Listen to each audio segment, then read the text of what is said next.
म्हणजे या धारावी पुनर्विकास प्रकल्प जो चालू आहे त्याचा नेमका संबंध काय आपल्या ईशान्य मुंबईशी, आपल्या मुलुंडशी, आपल्या भांडूपशी? नेमका आपला संबंध काय? या धारावी पुनर्वसनाच्या नावाखाली जगातला सर्वात मोठा लँडस्केप हा मुंबईमध्ये सुरू आहे. 128 एकर देवनारची जागा, 130 एकर मालाडची जागा, 250 एकर मुलुंड भांडूप विक्रोळीच्या मिठागरांच्या जागा, MMRDAच्या जागा, तुमच्या कुर्ल्याची मदर डेअरीची जागा, अशा हजारो एकर जागा या पुनर्वसनाच्या नावाखाली अदानी उद्योग समूहाला देण्यात आलेल्या आहेत. मग हीच जागा नेमकी का निवडली गेली? अजून मुंबईमध्ये दुसरी कुठेच जागा नाही? मुळात तुम्ही विषय लक्षात घ्या की धारावी ही स्वतःच धारावीचा जो एरिया आहे हा 650 पेक्षा जास्त एकर मध्ये. सो धारावीचं पुनर्वसन हे धारावीमध्येच होऊ शकतं. नक्की किती घरं बांधली जाणार? काही तुमच्याकडे आकडे वगैरे आहेत का? काल जो RTIचं उत्तर मला मिळालं त्याच्यामध्ये असं आलेलं आहे की अजूनपर्यंत धारावीचा मास्टर प्लॅन हा सरकारकडनं मंजूर करून आलेलाच नाहीये आणि हा स्वतः DRP कडेच नाहीये. सो त्याच्यामुळे माहितच नाहीये की कुठे घरं बांधल्या जाणार आहेत, रिहॅब कुठे, सेल कंपोनेंट्स कुठे, काहीच माहिती नाही. की ह्याच्या आधी सुद्धा जेव्हा धारावीचा विकास करणार होते तेव्हा धारावीकरांना 500 स्क्वेअर फीटाची घरं दिली जाणार होती आणि धारावीतच दिली जाणार होती. मग आता काय झालंय की आता तुम्ही धारावीकरांना बाहेर टाकतायत. हे जे काही अपात्र धारावीकर आहेत म्हणजे 2000च्या नंतरची घरं बांधल्या गेलेली आहेत किंवा पहिला मजला, दुसरा मजला, याच्यावरची जी धारावीकर आहेत त्यांना सगळ्यांना धारावीच्या बाहेर फेकण्याचा हा घाट आहे. नमस्कार मंडळी, मी मंदार मंगेश गावडे स्वागत करतो तुमचं तुमच्या आवडत्या पॉडकास्टमध्ये, ज्याचं नाव आहे BK टॉक्स. प्रश्न जनसामान्यांचे, उत्तर भांडूप कांजूरकरांचे.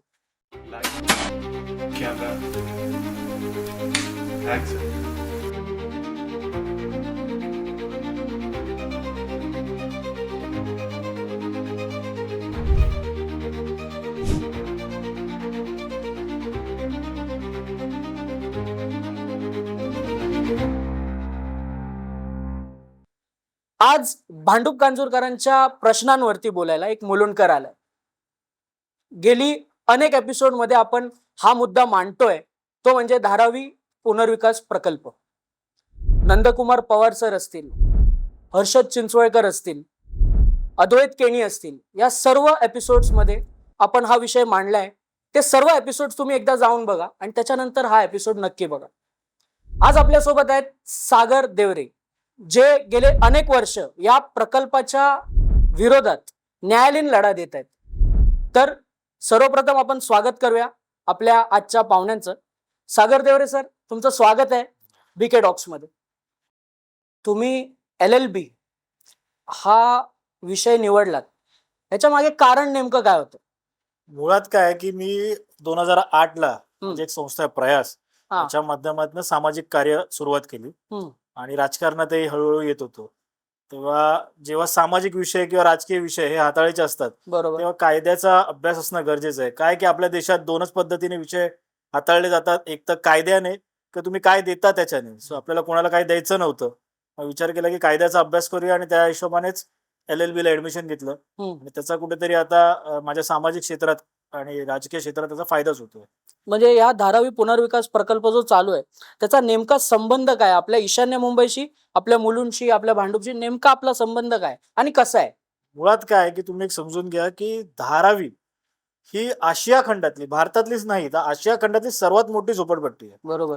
सो तिचा विकास होणं, कारण तुम्ही जर धारावीमध्ये गेलात तर ते लोक आज अतिशय छोट्या घरांमध्ये राहत आहेत, त्यांना कुठले बेसिक इन्फ्रास्ट्रक्चर सुद्धा नाहीये. सो 1997 पासून धारावीचा पुनर्विकास करायचा असं विविध वेळा सुरू होतं. म्हणजे 97ला झालं, 2004ला झालं आणि आता या सरकारने धारावीचा पुनर्विकास करण्याचं जे नवीन प्रकल्प आणलेला आहे त्यामध्ये धारावीचा विकास करता करता मुंबईमध्ये, अख्ख्या मुंबईत 4 ते 5 ठिकाणी नवीन धारावी हे लोक तयार करतायत. म्हणजे तुम्ही विचार करा की धारावीचा विकास करताना जी धारावी 650 एकर मध्ये वसलेली आहे तर तिथल्या धारावीकरांना बाहेर ते लोक मालाडला टाकतायत, कुर्ल्याला टाकतायत, देवनारला टाकतायत, आपल्या मुलुंड भांडूप विक्रोळीमध्ये टाकतायत. त्यामुळेच काय की धारावीकरांना धारावीतच राहायला हवं आणि त्याच्यामुळे आमच्यावरती म्हणजे आपल्या मुलुंड भांडूप विक्रोळीकरांवरती त्याचा परिणाम व्हायला नको, म्हणून हा आमचा लढा आहे. काय की इथे जे मिठागर आहेत, म्हणजे तुम्ही जर विक्रोळीला सुरुवात केली, जे कांजूरचं मेट्रो कारशेड आहे, तिथून ते मुलुंडच्या पूर्ण एंट्री पर्यंत 250 एकरची मिठागरांवरती धारावीकरांचं पुनर्वसन केलं जाणार आहे. आणि आमचा मूळ मुद्दा हाच आहे की धारावीकरांचा विकास करायचा, तुम्ही धारावीतच करा, मुलुंडमध्ये त्यांना आणू नका. हल्लीच एक न्यूज होती ती म्हणजे 58 एकर सॉल्ट पॅन जमिनीवर माती परीक्षण सुरू होणार आहे. ती आता सुरू झाली आहे आणि त्याचा नेमका उद्देश काय? मुलुंड, भांडूप, विक्रोळी अशा 250 एकर ही मिठागरांची जागा आहे. त्यातली 58 एकर जागा ही धारावी पुनर्वसनाच्या नावाखाली एका उद्योग समूहाला ही दिलेली आहे आणि त्यासाठी 319 करोड रुपये हे भरण्यात सुद्धा आलेले आहे. त्याचं लीज ॲग्रीमेंट हे झालेलं आहे. हम्म. आणि आता त्या जागेवरती म्हणजे मुलुंडच्या ज्या 58 एकरची जागा आहे, जी केळकर कॉलेजला लागून आहे, ती थेट सेनरूफ जी नीलमचा प्रोजेक्ट आहे नाऊर स्टेशनच्या समोर, तिथपर्यंत जो 58 एकरची जागा आहे तिकडे ते सॉइल टेस्टिंग ज्याला आपण बोलतो ते सुरू झालेलं आहे हम्म. आणि याचाच अर्थ काम कुठेतरी सुरू झालेलं आहे. बरोबर. मग हीच जागा नेमकी का निवडली गेली? अजून मुंबईमध्ये दुसरी कुठेच जागा नाही? नाही, मुळात तुम्ही विषय लक्षात घ्या की धारावी ही स्वतःच धारावीचा जो एरिया आहे हा 650 पेक्षा जास्त एकरमध्ये. सो बरोबर. धारावीचं पुनर्वसन हे धारावीमध्येच होऊ शकतं. हम्म. आणि काय आहे की धारावीकरांना सुद्धा बाहेर जायचं नाहीये. म्हणजे आपलं घर सोडून कोणाला दुसरीकडे जायचं नसतं. बरोबर. या धारावी पुनर्वसनाच्या नावाखाली जगातला सर्वात मोठा लँडस्कॅम हा मुंबईमध्ये सुरू आहे. 128 एकर देवनारची जागा, 130 एकर मालाडची जागा, 250 एकर मुलुंड, भांडूप, विक्रोळीच्या मिठागरांच्या जागा, MMRDAच्या जागा, हम्म. तुमच्या कुर्ल्याची मदर डेअरीची जागा, अशा हजारो एकर जागा या पुनर्वसनाच्या नावाखाली अदानी उद्योग समूहाला देण्यात आलेल्या आहेत. आणि हा दुसरं काही नाही, धारावीच्या नावाखाली मुंबई लुटण्याचा हा पूर्ण स्कॅम आहे. बरोबर.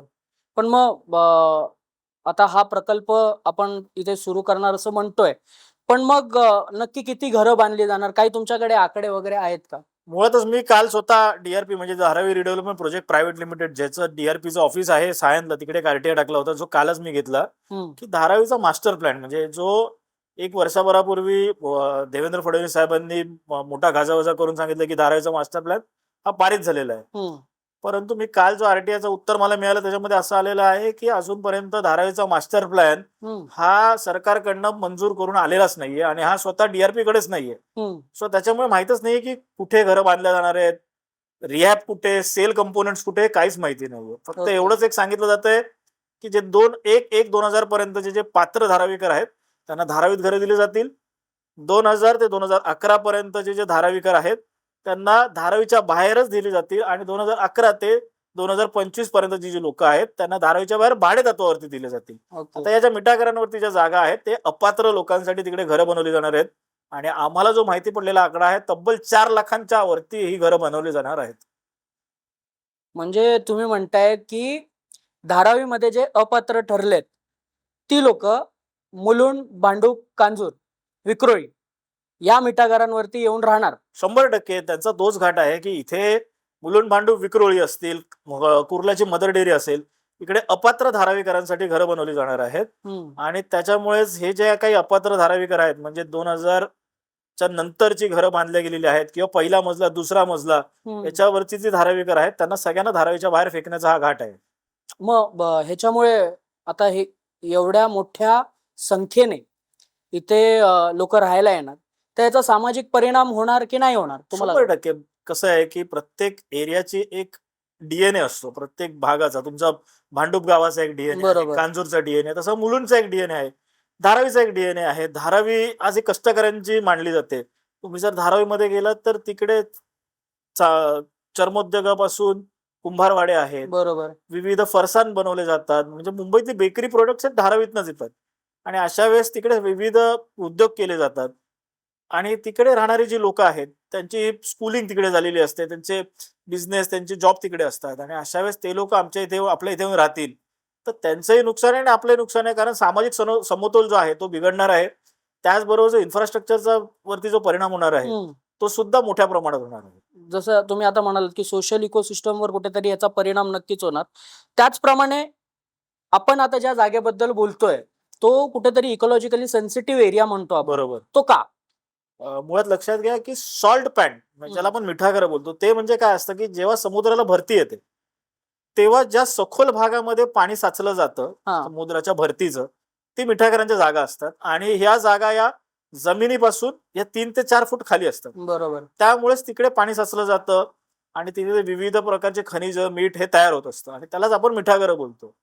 आणि ही जी मिठागरं असतात ही पूर परिस्थितीमध्ये शहरी भागाला वाचवतात. तुमच्या जर लक्षात असेल तर 26 जुलै 2005 ला जो पूर आला होता, बरोबर. त्या पुरामध्ये अख्खी मुंबई डुबली होती, परंतु आपले पूर्व उपनगर हे वाचलं होतं आणि त्याचं एकमेव कारण होतं ही मोकळ्या जागा. मिठागरं ही 2017 पर्यंत वेटलँड्स होती, बरोबर. परंतु 2017ला कायद्यामध्ये बदल करण्यात आला आणि वेटलँड रूल्स 2017 आलं. त्यावेळेस वेटलँड मधनं सॉल्ट पॅन्सला काढलं. त्यावेळेस कोणाच्या लक्षात नाही आलं की अरे हे काढलंय तर काहीतरी त्याचं रिझन आहे. ते आता लोकांच्या लक्षात येतंय की ह्याच्या मागे काय लॉजिक होतं, यांचं काय यांना हेतू होता की वेटलँड्सला सॉल्ट पॅन्सला वेटलँडच्या डेफिनेशन मधनं काढून टाकलं. अच्छा. म्हणजे आताच्या सरकारने, तेव्हा हेच सरकार होतं 2017ला, त्यांनी मिठागरांना वेटलँड्स मधनं काढून टाकलं कारण त्यांना तिकडे बांधकाम करायचं होतं. परंतु हे जे जमिनी आहेत हा. या CRZ-1B मध्ये तेव्हाही होत्या आणि आताही आहे, त्याच्यामुळे प्रोटेक्टेडच असतात. परंतु काय की कायद्याला तोडून मोडून ह्यांनी हे नोटिफिकेशन आणतात. बरोबर. आता त्याला आम्ही हायकोर्टात चॅलेंज दिलं, आता त्याची केस आमची सुप्रीम कोर्टात चालू आहे. त्याच्यावरती लवकरच निकाल सुद्धा लागेल आणि तो आपल्या बाजूने लागेल अशी अपेक्षा आहे. म्हणजे त्यावेळी आपले जे खासदार होते किंवा त्यांना काहीच म्हणजे या बाबतीत कोणीच काही आवाज उठवला नाही का? तुम्हाला काही याबद्दल माहिती आहे का? मुळात काय की कोणाच्या लक्षातच आलेलं नाही. काय की मुंबईमध्ये मोकळ्या जागा संपलेल्या आहेत आणि मोकळ्या जागा संपल्या असल्यामुळे आता बिल्डर लोकांना किंवा यांच्या ज्या जवळचे व्यावसायिक असतात, बरोबर. यांना मोकळ्या भूखंड कुठेतरी अवेलेबल करून द्यायचे आहेत, त्यांना फेवरिझम करायचे आहेत. मग अशा वेळेस मोकळ्या जागा कुठल्या ते मिठागर आहेत आणि मिठागरांवरती जे प्रोटेक्शन होतं त्याच्यामुळे यांना बांधकाम करता येत नव्हतं. त्यामुळे त्यांनी वेटलँडच्या डेफिनेशन मध्ये बदल केले आणि हे वेटलँडच्या डेफिनेशन मधनं आता सॉल्ट पॅन्सला बाजूला करून टाकलेलं आहे. बरोबर. परंतु काय आहे की हे जे राज्यकर्ते आहेत, माझं तर ठाम मत आहे की हे मुंबईचे नसल्यामुळे यांना मुंबईवरती प्रेम नाहीये. काय की तुम्हाला तुमच्या मातीशी प्रेम असावं लागतं. बरोबर. जसं मला माझ्या मातीशी प्रेम आहे म्हणून मी हे भांडण करतोय. म्हणजे ह्याच्यातून माझा काय पॉलिटिकल अजेंडा नाही ना, मला ह्याच्यातून काही कमर्शियल फायदा आहे किंवा काय. परंतु माझं जे मूळ ठिकाण आहे ते वाचणं गरजेचं आहे. याच्यासाठी आपण भांडतोय.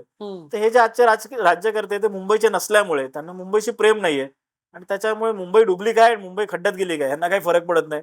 यांना यांचे जे जावई आहेत सरकारचे त्यांचं भलं करायचंय, बाकी काय. नाही, पण जरी राज्यकर्ते असले तरी आपल्या इकडच्याच लोकांनी काही लोकप्रतिनिधी निवडून दिलेत. त्यांच्याबद्दल म्हणजे आता हे 2017ला झाले, 2017 ते 2026 आज आपण याबद्दल बोलतोय. त्यात बरेच लोकप्रतिनिधी बदलले, वेगवेगळ्या पक्षाचे आले, पण कोणीच याबद्दल विषय मांडला नाही का? काय की जे सरकारमध्ये असतात त्यांच्या हात दगडाखाली असतात. विरोधकांचा आवाज कोणी ऐकत नाहीयेत आणि मुळात या विषयाचं गांभीर्यच लोकांना कळत नाहीये. म्हणजे मी गेले 3 वर्ष बोंबलतोय, पण कोणाला याचं गांभीर्यच कळत नाहीये की काय होणार आहे पुढे. म्हणजे आपण फक्त विचार करा की 250 एकर या मोकळ्या ज्या जागा आहेत, आज जर तुम्ही ईस्टर्न एक्सप्रेस हायवेवरनं जर मुलुंडपर्यंत गेलात, तर कुठूनही एंट्री पॉईंट नाही किंवा एक्झिट पॉईंट नसतात बिल्डिंगला. या सगळ्या 250 एकर वरती जेव्हा एंट्री पॉईंट एक्झिट पॉईंट येतील, बरोबर. तेव्हा किती ट्रॅफिकची अवस्था बिकट होईल, हो. पाण्याचा निचरा कुठे होईल.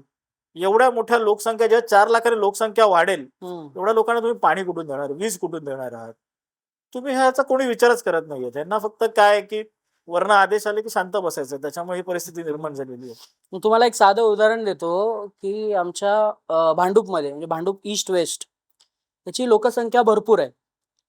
या लोकसंख्येसाठी साधं एक फायर ब्रिगेड स्टेशन आम्हाला उभारता येत नाही.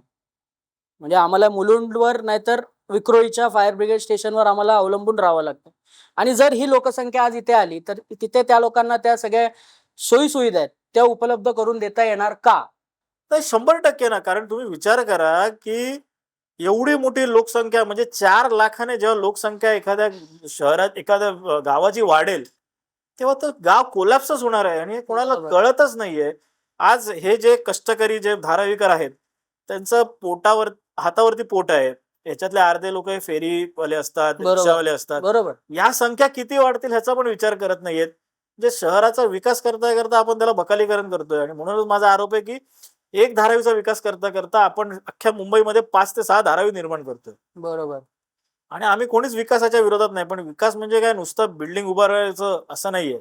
आणि धारावीचा पुनर्विकास हा नक्कीच झाला पाहिजे. कोणाला त्याची म्हणजे त्याचा विरोध कोणालाच नाही, कारण ज्या बिकट परिस्थितीत ते राहतात ना, ते आपल्याला सुद्धा बघवत नाही. त्यांना पक्की घरं मिळालीच पाहिजे. परंतु धारावीकरांचा पुनर्विकास हे धारावीतच व्हायला पाहिजे. बरोबर. त्यांना बाहेर फेकून काहीच उपयोग नाही, कारण ते जाणारच नाही बाहेर मुळात. जर तुम्ही धारावीकरांना जाऊन भेटलात ना, त्याच्यातले एकही धारावीकरा बाहेर जायला तयार नाहीये. हम्म. सो हा का घाट घातला जातोय कळत नाहीये. त्यामुळे त्यांनी विश्वासात घेऊनच हे काम पुढे जायला पाहिजे होतं असं आम्हाला वाटतं. एकंदरीत तुमच्या बरोबर बोलण्यातून एक लक्षात येत आहे, तो म्हणजे एक टर्म आहे, तो म्हणजे सस्टेनेबल डेव्हलपमेंट. हा सस्टेनेबल डेव्हलपमेंट आपल्या फक्त म्हणजे आता आता जे जे काही चाललंय नाशिकमध्ये चाललंय, आपल्या इथे जे चाललंय, हा सस्टेनेबल डेव्हलपमेंट हे सरकारला किंवा तुम्ही म्हणताय तसं राज्यकर्त्यांना कळत नाहीये का? का कळतोय पण वळत नाहीये? नाही, मी जसं बोललो तेच ना, की मुळात काय आहे, की तुम्हाला त्या मातीशी प्रेम लागतं. बरोबर. तुम्हाला त्या शहरावरती प्रेम लागतं. या राज्यकर्त्यांचं त्यांच्यावरती प्रेम नाहीये. तुम्ही नागपूरचा तुम्हाला त्यांना सांगा ना, नागपूरमध्ये सगळे प्रकल्प करतील का? नाही करणार. कारण त्यांना मुंबईशी प्रेमच नाही. मुळात हा विषय इकडे येतो. आणि सस्टेनेबल डेव्हलपमेंटच्या तुम्ही जर गोष्टी कराल ना, तर काय आहे, की आता मुंबईची परिस्थिती ही दिल्लीसारखीच आहे. म्हणजे एक्यूआय जो आहे, हा. इकडे आपण फक्त पोल्युशनच इनटेक करतोय मुंबईमध्ये. तुम्ही जर बघाल तर हजारो झाडांची कत्तल चालू आहे. म्हणजे आपल्या एलिव्हेटेड फ्रीवेसाठी हम्म. 1000 झाडांचा कत्तल होत आहे. बरोबर. त्याचा मी सुद्धा विरोध केलेला आहे. त्याची याचिका सुद्धा टाकलेली आहे. हम्म. परंतु त्याचं काही कोणाला पडले नाही. म्हणजे मुळात विकास करा ना. आम्हाला कोणालाच विरोध नाहीये. परंतु फक्त म्हणजे कॉन्क्रीटचं जंगल उभं करणं हे विकास नसतो. बरोबर. तो लोकांना शुद्ध हवा सुद्धा देणं हा सुद्धा विकास आहे. त्याला एक कुठेतरी आहे ना, ब्युटिफिकेशन नावाचं एक गोष्ट सुद्धा आहे, की हम्म. लोकांना जाता येता जरा चांगलं पण दिसलं पाहिजे. बरोबर. हे यांच्याकडे दूरदृष्टीच नाहीये. यांना फक्त काय की ब्रिजेस बांधायचे आहेत, मेट्रो आणायचे आहेत, म्हणजे जे जंगल आहे ते तोडून टाकायचं आहे. आणि त्याच्यामुळे काय मुंबईची वातावत होत चालली, बाकी काही नाहीये. जसं इथे आता आपल्या धारावी प्रकल्पाचा जो घाट गाठला जातो, त्याच्यामुळे वॉटर लॉगिंगचा प्रश्न कसा निर्माण होणार? कारण का मी हा प्रश्न का विचारतोय, कारण का आम्ही बहुतेक पॉडकास्टमध्ये हा प्रश्न घेतला, पण तरीही काही लोकांना ते समजत नाही. त्यामुळे तुम्ही जर समजवलात तर बरं होईल. मुळात तुम्ही आहे ना, या जागा कुठे आहेत हे समजून घेणं गरजेचं आहे. आणि तुमच्या व्हिडिओच्या माध्यमातून मी तमाम मुलुंड भांडूप विक्रोळीकर असतील, ठाण्यातले लोक असतील, यांना सुद्धा विनंती करतो की तुम्ही आधी या जागा कुठल्या आहेत ना या नीट समजून घ्या. आपण जेव्हा सीएसटी वरून मुंबईला येतो तेव्हा विक्रोळी सोडल्यानंतर लेफ्टला तुम्हाला जी मेट्रोची कारशेड लागते, बरोबर. तिथपासून ते थेट मुलुंड पर्यंत या ज्या लेफ्टला तुम्हाला ज्या जागा दिसतात मोकळ्या, या 250 एकरच्या मोकळ्या जागा आहेत. बरोबर. ज्या मिठागरांच्या जागा आहेत आणि या जागा धारावी पुनर्वसनाच्या नावाखाली सरकारने दिलेल्या आहेत. आता जेव्हा पूर परिस्थिती निर्माण होते, मगाशी जसं मी सांगितलं, या जागा या जमिनीपासून 3 ते 4 फूट खाली आहेत. आणि इकडे जेव्हा समुद्राला भरती येते आणि जेव्हा पाऊस पडतो तेव्हा पाण्याचा निचरा या जागांमुळेच होतो. आता विचार करा, जेव्हा या जागांवरती भरणी केली जाईल तेव्हा पाण्याचा निचरा कसा होईल? पाणी कुठे जाईल? पाणी हे शेवटी तुमच्या घरात येईल, रस्त्यांवरती जाईल. बरोबर. मला चांगलं आठवतं की गेल्या वर्षी का त्याच्याच गेल्या वर्षी या कांजूरच्याच पट्ट्यामध्ये एका विकासकाने अनधिकृतपणे भरणी केली होती याच जागांवरती. आणि त्या वर्षी लोकांच्या घरात इकडचं पाणी गेलं होतं. म्हणजे जे माझ्या मते अर्धा एकर एखाद एकरवरती जी भरणी केल्यामुळे ही जर परिस्थिती झाली, तर संपूर्ण 250 एकरवरती झाल्यावरती काय परिस्थिती निर्माण होईल हे विचार करा. आणि त्यामुळेच मला असं वाटतं की जोपर्यंत लोकांना ना ह्याचं म्हणजे गांभीर्य कळत नाही, तर जागा कुठेच हे कळत नाही ना, तोपर्यंत लोकांना याचं विषय काय आहे आणि पाण्याचा निचरा कसा नाही होणार हे कळणारच नाही. आपण आता बोलता बोलता अजून एक महत्वाचा मुद्दा घेतला, तो म्हणजे एंट्री पॉइंट्स. कारण का आता हे जे प्रकल्प उभे राहणार त्याचे एंट्री पॉइंट्स आपण जर बघितले तर आता सध्या डायरेक्ट एंट्री पॉइंट कुठेच नाही. मुलुंड असेल किंवा भांडूप असेल किंवा विक्रोळी असेल, डायरेक्ट एंट्री पॉइंट्स नाही कुठल्याही कॉलनीमध्ये. आपल्याला आतमध्ये येऊन मग जावं लागतं. पण ह्यांना जर आपण डायरेक्ट एंट्री पॉइंट दिली तर कुठेतरी ईस्टर्न एक्सप्रेस हायवेवर जो आत्ताच टोल नाक्याच्या ऐरोलीचं असेल किंवा मग ठाण्याला जाणारा रस्ता असेल, तिकडे आत्ताच एवढं ट्रॅफिक होतं, तर त्याच्यानंतर इथे ट्रॅफिक किती वाढेल? आणि या ट्रॅफिकचं कॉन्क्रीट प्लॅनिंग काही केलंय का? तुमच्या काही माहितीत आहे का? नाही, म्हणजे टाउन प्लॅनिंग कशाशी खातात हे मला वाटत नाही यांना माहिती आहे. आणि कसं आहे की मी तेच मगाशी बोललो की मास्टर प्लॅन जो आहे धारावीचा तोच अजून यांच्याकडे अवेलेबल नाहीये. परंतु जी माहिती मला अनऑफिशियली कळलेली आहे त्यानुसार ज्या सगळ्या इमारती उभ्या राहणार आहेत त्यातले सेल टॉवर, म्हणजे अदानी इकडे सेल टॉवर सुद्धा बनवणार आहे, ते सगळे सेल टॉवर हे हायवेच्या फेसिंग आहेत. आणि आतल्या बाजूला हे सगळे रिहॅबचे टॉवर आहेत. सो सेल टॉवर जेव्हा हा तिकडे बनवणार आहेत तेव्हा त्यांचे सगळ्यांचे एंट्री एक्झिट हे हायवेच्या साईडला असणार. आता जी आपल्याकडे परिस्थिती निर्माण झालेली आहे, संध्याकाळच्या टायमिंगला तुम्हाला 1.5-2 तास लागतात काहीसा मीटरचा परिसर क्रॉस करायला. जेव्हा या सगळ्या परिसराचे एंट्री एक्झिट पॉइंट इकडे तयार होतील, वेस्टर्न एक्सप्रेस हायवे पेक्षा बत्तर परिस्थिती आपल्या मुलुंड भांडूप विक्रोळीची होणार आहे. कारण काय आहे की हजारो गाड्या, हजारो रिक्षा हे बरोबर. सगळे या रस्त्यांवरती येतील आणि त्यांचे लोक जेव्हा त्यांच्या घरांमध्ये जाण्यासाठी याच एंट्री एक्झिटचा उपयोग करतील हम्म. तेव्हा सगळंच कोलॅप्स होऊन जाईल इथे. म्हणजे इन शॉर्ट मास्टर प्लॅन नसल्यामुळे याचाही कॉन्क्रीट प्लॅन अजूनही सरकारकडे नाही. नाही म्हणजे काय की कुठलाही एवढा मोठा प्रकल्प आता सरकार याला ना व्हायटल प्रोजेक्ट म्हणून ह्याला बऱ्याचशा सूट देत आहेत. व्हायटल प्रोजेक्ट आहे, व्हायटल प्रोजेक्ट आहे म्हणून सांगताय. परंतु काय की एखादा एवढा मोठा प्रोजेक्ट राबवताना जे त्या फील्ड मधले एक्सपर्ट्स आहेत, लोकांचे सजेशन्स ऑब्जेक्शन्स घेणं आहे, हे करणं गरजेचं असतं जे या प्रोजेक्टमध्ये झालेलं नाहीये. बरोबर. हा फक्त काय की धारावीचा विकास नाही तर हा एका उद्योग समूहाचा विकास आहे. त्यामुळे हे सगळं रेटून नेलं जातं. बरोबर. आता तुम्ही जसं म्हणालात, की हा एका उद्योग समूहाचा विकास करतोय आपण. त्याचप्रमाणे आता जेव्हा इथे हा डेव्हलपमेंट होणार असं डिक्लेअर झालं, तेव्हा मी असं ऐकलेलं, की मुलुंडचे जे प्रॉपर्टी रेट्स होते तेही कुठेतरी कमी झालेले किंवा त्यालाही कुठेतरी बाधा आलेला. हे खरं आहे का?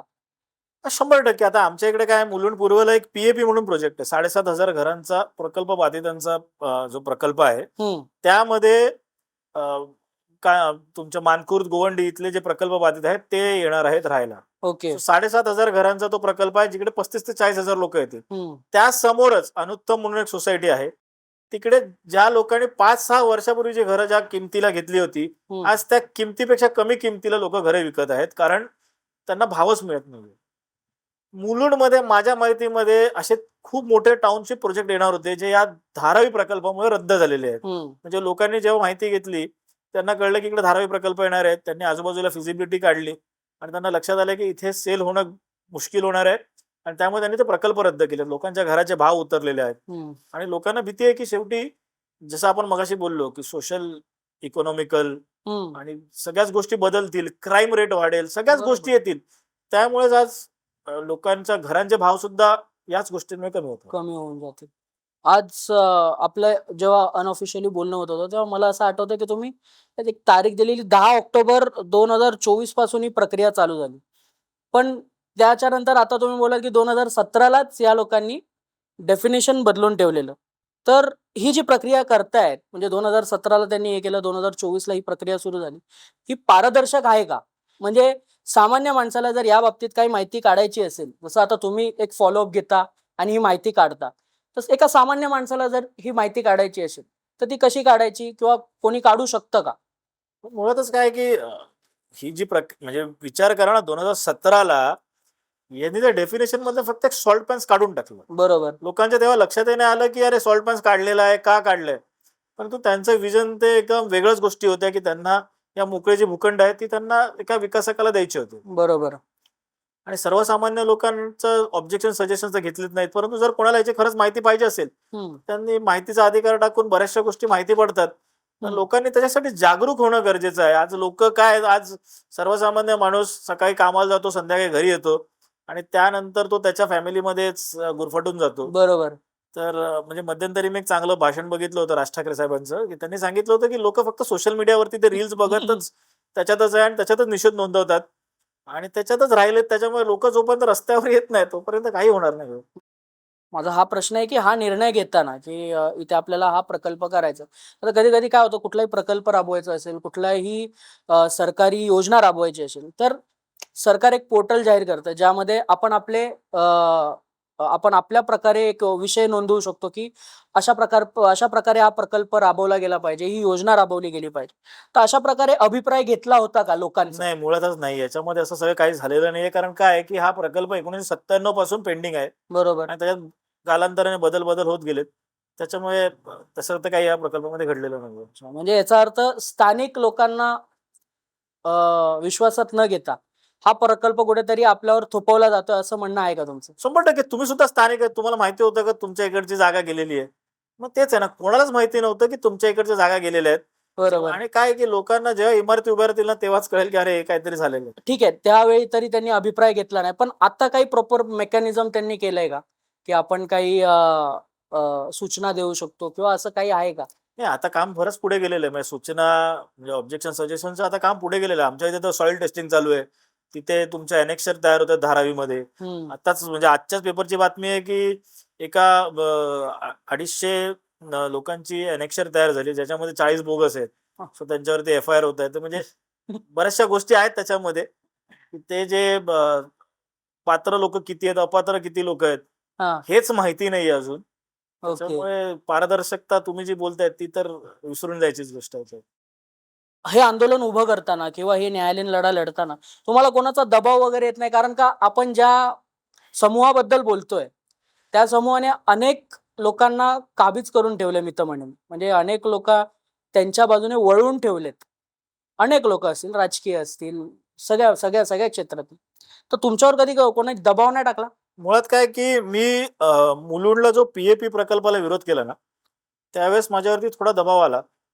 परंतु माझं एक मत ठाम होतं, की मुलुंडला म्हणजे मी ज्या वातावरणामध्ये मुलुंडला राहिलेलो आहे. मुलुंड हे अतिशय तुम्ही जर बघाल ना तर मुंबईमधलं सर्वात मुलुंड पूर्वचे आमचं शांत सुसंस्कृत असं मानलं जातं. म्हणजे तुम्ही रात्री 1:30-2 वाजता पण एखादी स्त्री तिकडनं आरामात जाऊ शकते. हो हो. तेच वातावरण मला माझ्या पुढच्या पिढीला द्यायचं आणि त्यासाठीच माझा लढा होता.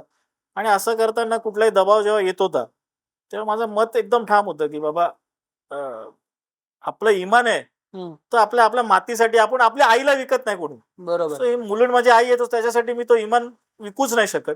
आणि दुसरी गोष्ट काय की माझे एक सर आहेत म्हणजे मी ज्यांच्याबरोबर लॉची प्रॅक्टिस करतो, त्यांचं नाव आहे राज अवस्थी. सो मी त्यांचा चेला आहे हे जेव्हा अनेक लोकांना कळतं की तो माणूसच विकला जात नाही त्यामुळे हा काय विकला जाणार आहे, हा असं एक त्याच्यामुळे असल्यामुळे दबाव आला नाही. परंतु काय एकदा एक घटना घडली होती, तर तेव्हा मला मुंबई पोलिसांचे खरंच आभार आहे की त्यांनी त्यावेळेस मला बराचसा सपोर्ट केला. आणि त्यामुळे मला मुंबई पोलिसांच्या त्या सपोर्टमुळे आमचं हा आंदोलन सुरू आहे असं सांगण्यास काही वावगं ठरणार नाही. बरोबर. म्हणजे मुंबई पोलिसांनी तुम्हाला सपोर्ट केलेला या हा बाबतीत. म्हणजे कसं आहे की तेव्हा आपले डीसीपी होते जे त्यावेळेसचे, त्यांनी बराचसा सपोर्ट केला आणि त्यांनी जी काय तेव्हा सूत्र फिरवली त्यामुळे आज हा लढा कंटिन्यूस चालू आहे. कारण त्यांना माहिती आहे की याचा लढा प्रामाणिकपणाचा आहे. त्यांनी बरोबर. कारण पोलिसांचं नेटवर्क, मुंबई पोलिसांचं नेटवर्क हे आजच्या घडीला सर्वात चांगलं नेटवर्क मानलं जातं. सो त्यांनी तेव्हा ती माहिती घेतली की अरे हा प्रामाणिकपणे लढतोय तर ह्याला सपोर्ट करणं गरजेचं आहे. तर त्यामुळे त्यांनी मला सपोर्ट केला होता तेव्हा. त्यामुळे आपला लढा हा अजून सुरू आहे प्रामाणिकपणे. पण ह्याच्यावर वे फॉरवर्ड काय? म्हणजे ठीक आहे, आता तुम्ही म्हणताय की तिकडेच तो प्रकल्प राबवा, म्हणजे कसा राबवा? मुळात काय की मी मगाशी पण तेच बोललो की धारावी ही 650 एकर मध्ये आहे आणि धारावीकरांना धारावीच्या बाहेर जायचं नाहीये. कारण ते बेसिक प्रॅक्टिकली ती गोष्टच नाहीये की आता एखादा तिकडे जो मटके बनवणारा हे आहे तो मुलुंड भांडूप मध्ये येऊन काय करेल? बरोबर. तुम्ही त्याला इमारतीमध्ये घर देणार आहात, तो तो त्या इमारतीमध्ये बनवणार आहे का ते मटके त्याचे जे आहेत ते? किंवा चर्मोद्योग जो बिझनेस आहे तो मुलुंड भांडूप मध्ये कसा होऊ शकतो? बेकरी प्रोडक्ट्स मुलुंड भांडूप मध्ये कसे बनवू शकतात? सो ह्याच्यामुळे त्यांना तिकडे आहेत तिकडेच ठेवणं गरजेचं आहे. आता एखाद्याची जर शाळा तिकडे आहे, तो इतके लहानाचा मोठा जर तिकडे झाला तर तुम्ही त्याला उचलून बाहेर फेकू नाही शकत. बरोबर. आणि लोकांना तिकडच्या विश्वासात घेऊन हा प्रकल्प करणं गरजेचं आहे. आणि ह्याच्या आधी जेव्हा धारावीचा पुनर्विकास केला जाणार होता, हा याच 650 एकर मध्ये होता, त्यापेक्षा कमीच्या गरजेचं. म्हणजे माटुंग्याची जी लेबर कॅम्पची जागा आहे ती आधीच्या धारावी पुनर्वसनाच्या प्रोजेक्ट मध्ये नव्हती, ती आता देण्यात आलेली आहे. मग ही एक्स्ट्रा जागा मिळून सुद्धा तुम्ही जर धारावीकरांना बाहेर टाकत असाल तर हा कुठेतरी एक वेगळा डाव आहे की बीकेसी 2 हा त्या धारावीमध्ये बसवायचा आणि धारावीकरांना बाहेर टाकायचा. हा याच्या मागचा जो घाट घातला गेलेला आहे त्याच्यामुळेच हा प्रकल्प वादात सापडतो.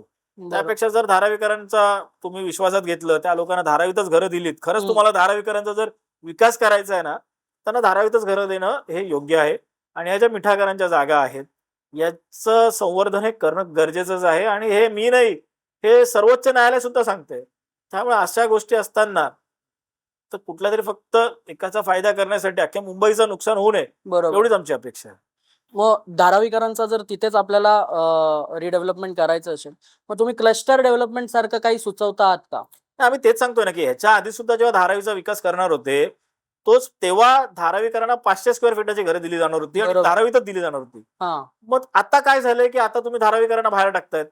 सो त्याच्यामुळेच की आमचं एवढंच म्हणणं आहे की जे काय आहे ते पारदर्शकपणे प्रामाणिकपणे हा प्रकल्प राबवा, कोणाचाच विरोध याला असणार नाही. जसं तुम्ही आता म्हणताय की धारावीकरांचाही कुठेतरी विरोध आहे की त्यांनाही तिथून कुठेतरी बाहेर जायचं नाही, मग त्याच्यासाठी काही आंदोलन होताना कधी दिसत नाही की जेव्हा झाले असतील तर मध्ये आमच्यापर्यंत पोहोचले नसतील? धारावीत माझ्या मते दर आठवड्याला आंदोलन होत असतं. तुम्ही जर नीट बघितलं ना तर तिकडे दर आठवड्याला एक आंदोलन होत असतं. आता 17 तारखेला सुद्धा काहीतरी त्यांच्याकडे एक मीटिंग आहे हम्म. आणि त्याच्यामुळे तिकडे प्रचंड विरोध आहे.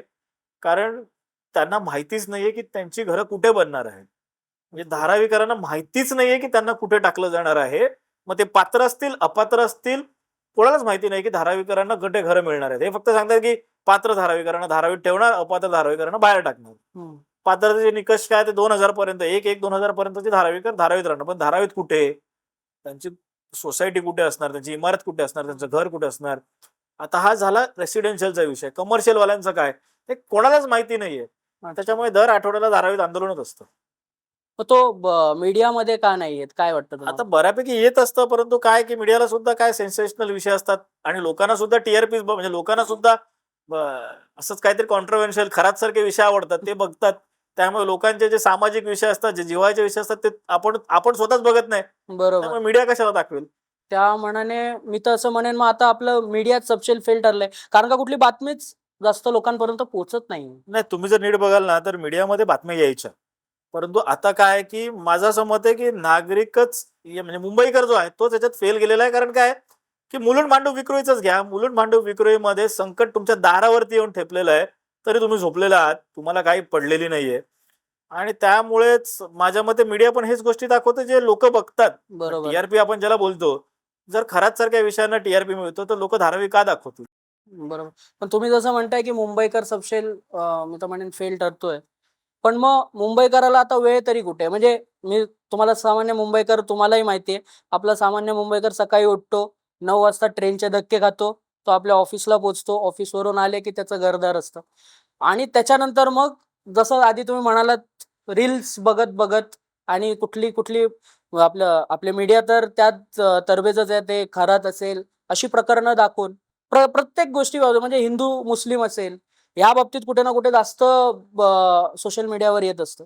पण जी गोष्ट सामान्य माणसासाठी गरजेचे आहेत, ते कुठेतरी पोहोचवलेच जात नाहीत सामान्य माणसापर्यंत.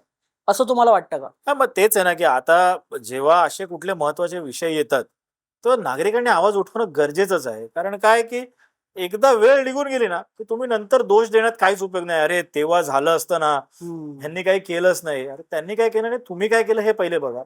सो लोकांनी माझं तर म्हणणं ठीक आहे, सोशल मीडिया तर सोशल मीडिया. सोशल मीडियाच्या माध्यमातून तरी तुम्ही आवाज उचला. बरोबर. आज तुमच्याकडे Twitter आहे, तुमच्याकडे Instagram आहे. या माध्यमातून तुम्ही आवाज नक्कीच उठवू शकतात. एक लोक चळवळ जोपर्यंत उभी राहत नाही ना, तोपर्यंत या अशा सगळ्या विषयांना सरकार घाबरत नाही. म्हणजे आम्ही मुलुंडला जेव्हा आंदोलन केली, मला आठवतंय की मी साखळी आंदोलन केलं होतं. हां. तर 4,000 ते 5,000 लोकं उतरले होते. पण काय आहे, की त्याच्यात पण जर तुम्ही बघाल ना, हं. तर ज्येष्ठ नागरिकांची संख्या ही 70% ते 80% होती. अच्छा. म्हणजे आजचा तरुण जो आहे, तो काय करतोय हा प्रश्न आहे, की तरुणांनी खरं जागं होणं गरजेचं आहे. सोशल मीडिया तर सोशल मीडिया. माझं तर म्हणणं आहे सोशल मीडियाच्या माध्यमातून सुद्धा आवाज उचलणं गरजेचं आहे. आणि एखादी वेळ अशी यायला हवी, की जेव्हा लोकांनी रस्त्यावरती उतरायला हवं. म्हणजे ते कोल्हापूरच्या हत्तीचा विषय असेल. हो, बरोबर. कबूतर खाण्यासाठी जैन समाज तलवारी घेऊन जर रस्त्यावर उतरू हं. शकतो, तर तुम्ही तुमची जी तुमची जागा आहे, तुमची जी भूमी आहे ती वाचवण्यासाठी तर तुम्ही रस्त्यावरती यायलाच पाहिजे ना, तुमची मुंबई वाचवण्यासाठी. जर मुंबईकर रस्त्यावरती नाही उतरणार तर कोण? आज जैन समुदाय जो स्वतःला अतिशय शांतताप्रिय समजतो, तो बरोबर. कबुतरांसाठी तलवारी घेऊन उतरलाच होता ना. हो, आणि सरकारला त्यांच्यासाठी झुकावंच लागलं होतं. पाहावंच लागलं. मग जर मुंबईकर रस्त्यावरती उतरला, तर हे सरकार 100% झुकेल. परंतु त्यासाठी काय, की मुंबईकरांनी त्यांचे डोळे उघडणं गरजेचं आहे. बरोबर. पण आज तुम्ही समाजात जेव्हा फिरता, आज तुम्ही जे पी-आय-एल टाकलेत, बऱ्यापैकी लोकांना माहिती आहे. समोरून काय प्रतिक्रिया असते? म्हणजे ज्येष्ठ नागरिक असतील, तरुण वर्ग असेल, तुमचे मित्र असतील किंवा मग तुमचे काका असतील, ह्यांची काय प्रतिक्रिया असते? म्हणजे तुम्ही चांगलं करताय, तेव्हा काय-काय लोकं कशाला त्याच्या फंद्यात पडतोय? मग दोन्ही ठिकाणी काही लोक असे असतात, की नाही तू करतोयस, चांगलं करतोय. हां. काही लोकांचं असं असतं, की अरे कशाला हे लष्कराच्या भाकऱ्या भाजतायत. बरोबर. परंतु मगाशी जसं मी सांगितलं ना, की माझं म्हणणं एकच आहे, की मी ज्या वातावरणामध्ये मुलुंडला वाढलो, ज्या सेफ वातावरणामध्ये मला तेच वातावरण माझ्या पुढच्या पिढीला द्यायचंय. हाच माझा हेतू. बरं. त्या अनेकांना याच्यात वाटत असेल याचा काहीतरी हेतू असेल, बरोबर. याला काहीतरी पाहिजे असेल. परंतु काय, की आता झालं सगळं. निवडणुका झाल्या. हं. 3 वर्ष मी लढतोय. म्हणजे सुप्रीम कोर्टापर्यंत मी लढतोय. बरोबर. त्यामुळे आता तरी मला असं वाटतं, की लोकांना कळलं पाहिजे, की याच्यामागे माझा एकच हेतू आहे, की आपलं मुलुंड, मांडव, विक्रोळी, आपली मुंबई वाचावी हाच माझा हेतू आहे. आज आपण जी चर्चा केली, त्याच्यामध्ये आपण बऱ्याच गोष्टींबद्दल बोललो. आज आरे कॉलनी असेल, वर्सोवा बीच असेल, इतर ठिकाणी आपण बघतो की आपले जे सेलिब्रिटीज असतात, मराठी असतील, बॉलिवूड असतील, इव्हन तुमचे Instagramचे इन्फ्लुएन्सर असतील, तेही कधी-कधी भाग घेतात प्रत्येक गोष्टीत. तर आज हा एवढा मोठा विषय इथे होतोय. त्या बाबतीत कोणीच काही बोलत नाही. असं का? मुळात तुम्ही एक लक्षात घ्या, की आपण राहतो मुंबई सबर्ब्स मध्ये. हां. मध्ये आपल्याला सब स्टँडर्ड समजतात असं मला तर वाटायला लागलंय. आणि हे सेलिब्रिटीज जे आहेत ते फक्त मुंबईतला तो जो टाउन ज्याला बोलतो हं. तिकडच्याच विषयांवरती आवाज उचलत असतात. मुंबई उपनगरामध्ये जेव्हा अशा काही घटना घडतात तेव्हा कोणीच काही बोलायला येत नाही. तर म्हणजे मुलुंड, भांडूप, विक्रोळी या पट्ट्यामध्ये मराठी क्षेत्रातले अनेक कलाकार राहतात. अनेक बरोबर. रील्सचे जे आता सध्या रील स्टार्स आहेत ते राहतात. मोठ्या मोठ्या वृत्तसंस्थांमधले पत्रकार राहतात. बरोबर. परंतु कोणीच या विषयावरती बोलत नाही. म्हणजे ठराविक काही लोक सोडून कोणीच बोलायला तयार होत नाही. म्हणजे कुठल्याही मीडियातला मला वाटत नाही कुठल्याही आजपर्यंत एखाद्या कलाकाराने या विषयावरती आवाज उचललेला आहे. ते कारण त्यांना त्यांचंच माहिती की ते का म्हणजे ते मे बी सरकारला घाबरत असतील किंवा असं असेल की अरे एवढा मोठा उद्योग समूह आहे समोर, तर तो त्यांच्या क्षेत्राशी सुद्धा संबंधित असल्यामुळे ते आवाज उचलत नसतील, असं असू शकतं. त्याच्यामुळे आहे म्हणजे आता हा जो परिसर आहे हा ठाण्याला लागूनच आहे. ठाण्यामध्ये तर तुम्ही बघाल तर माझ्या मते मराठी नाट्य क्षेत्र असेल, मराठी चित्रपट क्षेत्र असेल, त्यातले मॅक्सिमम कलाकार तिकडेच राहतात. हो. ते पण शांत आहेत. तर अपेक्षा करतो की आता या व्हिडिओ नंतर ते लोक सुद्धा आवाज उठवतील. एक शेवटचा प्रश्न आहे. तो म्हणजे मुलुंडकरांना, खास करून ईशान्य मुंबईकरांना किंवा मुंबईकरांना आपण एक बर्ड्स व्ह्यूने विचार करूया. तुम्ही काय संदेश द्याल? कारण का ही जी तुम्ही लढाई लढताय, ती खूप मोठी आहे. ती मला माहिती आहे किती मोठी आहे ती. कारण का मी पण न्यूज बघत असतो आणि जो समुदाय, जो समूह तो ज्याच्या विरोधात तुम्ही लढत आहात, तोही खूप मोठा आहे. तर तुम्ही काय संदेश द्याल? तुमच्या या लढाईमध्ये लोकांना उतरण्यासाठी तुम्ही काय आवाहन कराल? माझं एकच म्हणणं आहे की जागे व्हा. म्हणजे आज तुमच्या हातात वेळ आहे. आज जर आपण रस्त्यावरती नाही उतरलो, तर भविष्य तुम्हाला माफ करणार नाही एवढंच मी सांगतो. कारण एकदा जर या इमारती उभ्या राहिल्यात, तर मुंबईच म्हणजे आपलं मुलुंडच काय, विक्रोळी काय, भांडूप काय, ठाण्यापर्यंत याची झळ पोहोचणार आहे. त्याच्यामुळे तुमच्या या पॉडकास्टच्या माध्यमातून मी संपूर्ण मुंबईकरांना जे पर्यावरण प्रेमी आहेत त्यांना एवढंच सांगतो की जागे व्हा. ही कुठली राजकीय लढाई नाहीये किंवा आमचा काही म्हणजे याच्यामध्ये छुपा हेतू नाहीये. हवं तर लोकांनी पुढे या, लोकांनी आम्हाला सांगा की आम्ही नेतृत्व करतो, आम्हाला काही म्हणणं नाहीये. परंतु याच्यात एक मोठी चळवळ उभं राहणं गरजेचं आहे. मग ते कुठल्याही काय बोलतात त्याला, त्याच्यासाठी तुम्ही सगळ्यांनी आपापले राजकीय झेंडे, राजकीय अजेंडे हे बाजूला ठेवणं गरजेचं आहे. आणि बरोबर. एक लोक चळवळ उभं राहणं खूप गरजेचं आहे. कारण आत्ताच हे काम थांबू शकतो. कारण जसं मुलुंडला सॉइल टेस्टिंग चालू झालेलं आहे, तसंच विक्रोळी आणि भांडूप यांच्या ज्या कोर्ट केसेस होत्या त्या सुद्धा संपलेल्या आहेत आणि आता येत्या महिनाभरात त्यांचं सुद्धा लीज अग्रीमेंट हे सरकार करणार आहे अदानींबरोबर. आणि या जागा सुद्धा तशी मुलुंडची गेलेली आहे, म्हणजे ऑलरेडी या गेलेल्याच आहेत, पण त्याचं लीज अग्रीमेंट येत्या महिन्याभरात होणार आहे. ओके. त्यामुळे आता कुठेतरी संधी आहे की आपण आपल्या जागा, आपलं मुंबई वाचवूया. त्यामुळे लोकांनी जागा होणं गरजेचं आहे, लोकांनी रस्त्यावरती येणं गरजेचं आहे. तुम्ही खूप चांगली माहिती दिलीत. आमच्याकडून तर तुम्हाला भरपूर शुभेच्छा आहे. इव्हन काही मदत लागली तर नक्कीच बीके टॉक्सची टीम म्हणून आम्ही तुमच्या सोबतच असू. आम्हाला नक्की जाणून घ्यायला आवडेल की तुम्हाला इथे बीके टॉक्समध्ये येऊन कसं वाटलं? सर्वप्रथम तर तुमचं बीके टॉक्सचं मनापासून आभार की अशा एका विषयावरती तुम्ही जनजागृतीसाठी मला इकडे बोलवलं. आणि आजच्या या व्हिडिओच्या नंतर मुलुंड, भांडूप, विक्रोळीकर असतील यांना या विषयाचं गांभीर्य कळेल अशी आपण अपेक्षा करूया. आणि आता तुम्ही बीके नंतर एक एम सुद्धा लावा अशी तुम्हाला सूचना करतो की मुलुंड, भांडूप, बरोबर. भांडूप, कांजूर आणि मुलुंड टॉक्स असं आता ते व्हायला पाहिजे असं मला वाटतं. एवढ्याच तुम्हाला शुभेच्छा देतो की तुमचं चॅनल खूप मोठं व्हावं आणि अनेक सामाजिक असतील किंवा हे जे बाकीचे विषय असतात हम्म. ते तुमच्या माध्यमातून लोकांपर्यंत नक्कीच जावं. याच शुभेच्छा. धन्यवाद. धन्यवाद. तर हे होते सागर देवरे सर, ज्यांनी आपल्याला धारावी पुनर्विकास प्रकल्पाबद्दल एक चांगली माहिती दिली. त्याचप्रमाणे त्याच्यामुळे होणारे परिणाम याबद्दलही आपल्याला चांगली माहिती दिली. आता हे आपल्याला ठरवायचंय, या बाबतीत आपल्याला जागं व्हायचंय की शांत राहायचं. आणि जर आपण शांत राहणार आहोत तर येणारी पिढी या बाबतीत आपल्याला नक्कीच प्रश्न विचारेल, पण तेव्हा मात्र आपल्याकडे उत्तर नसणार. तुमच्या प्रतिक्रिया आम्हाला नक्की ऐकायचे आहेत. याबद्दल नक्की कमेंटद्वारे तुम्ही तुमच्या प्रतिक्रिया नोंदवू शकतात. आमच्या चॅनलला सबस्क्राईब करायला विसरू नका. त्याचप्रमाणे इन्स्टा आणि फेसबुक पेजवरही आम्हाला फॉलो करायला विसरू नका. भेटूया पुढच्या भागात. तोपर्यंत पाहत राहा बीके टॉक्स. प्रश्न जनसामान्यांचे, उत्तर भांडूप कांजूरकरांचे. धन्यवाद.